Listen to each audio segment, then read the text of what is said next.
3 coisas que a ciência descobriu, mas que a Bíblia já sabia bem antes da ciência. Número 1. A localização da Terra no espaço. No início, depois que a Bíblia já tinha sido escrita, muitos filósofos e cientistas acreditavam que o universo nasceu de um ovo cósmico e que vários animais sustentavam a Terra nas costas. Outros, como a religião védica, por exemplo, acreditavam que a Terra era sustentada por 12 pilares. Alguns gregos também sustentavam a ideia de um pilar. No século 6 a.C., Tales de Mileto sugeriu que o disco circular flutuava na água, o que explicaria fenômenos naturais como os terremotos.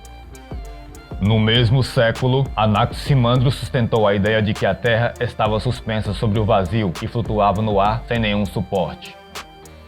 Mas foi só em 1687 d.C.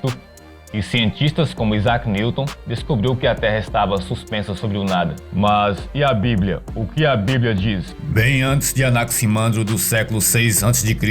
e Isaac Newton, 1648 d.C., em 1473 a.C., o profeta Moisés foi inspirado a escrever as seguintes palavras que estão escritas no livro de Jó, capítulo 26, versículo 7. Ele estende os céus do norte sobre o vazio, suspende a terra sobre o nada.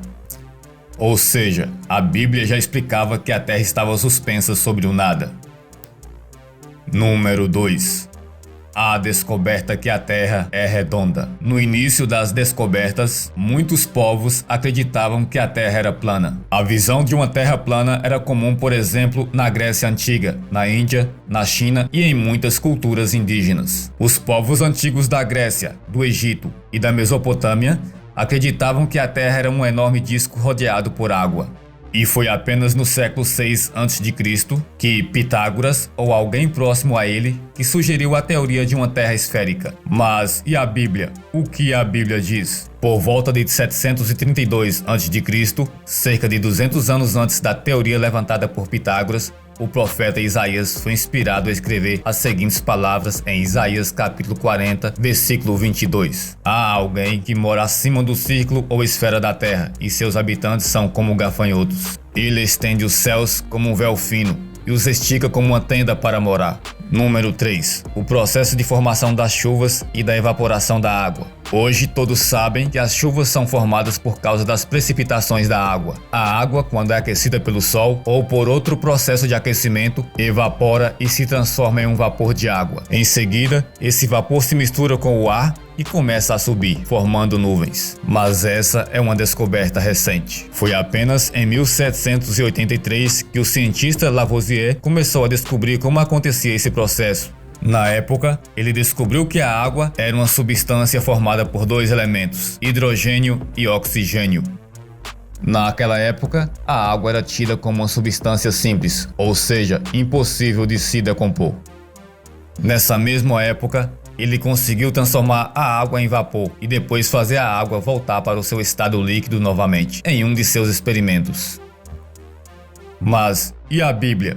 O que a Bíblia diz? Por volta do ano 1000 a.C., ou seja, cerca de 2780 anos antes da descoberta de Lavoisier, o rei Salomão foi inspirado a escrever em Eclesiastes capítulo 1, versículo 7. Todos os rios correm para o mar.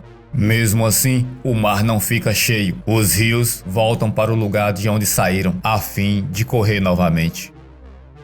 Também, por volta do ano 1473 a.C., o profeta Moisés foi inspirado a escrever as seguintes palavras em Jó, capítulo 36, versículo 27 e 28. Ele puxa para cima as gotas de água, o vapor se condensa para formar a chuva. Então, as nuvens a derramam, despejando-a sobre a humanidade. Essas são as 3 coisas que a Bíblia já sabia bem antes da ciência. E você, o que achou dessa descoberta? Deixa aí nos comentários. Se inscreva no canal e até o próximo vídeo.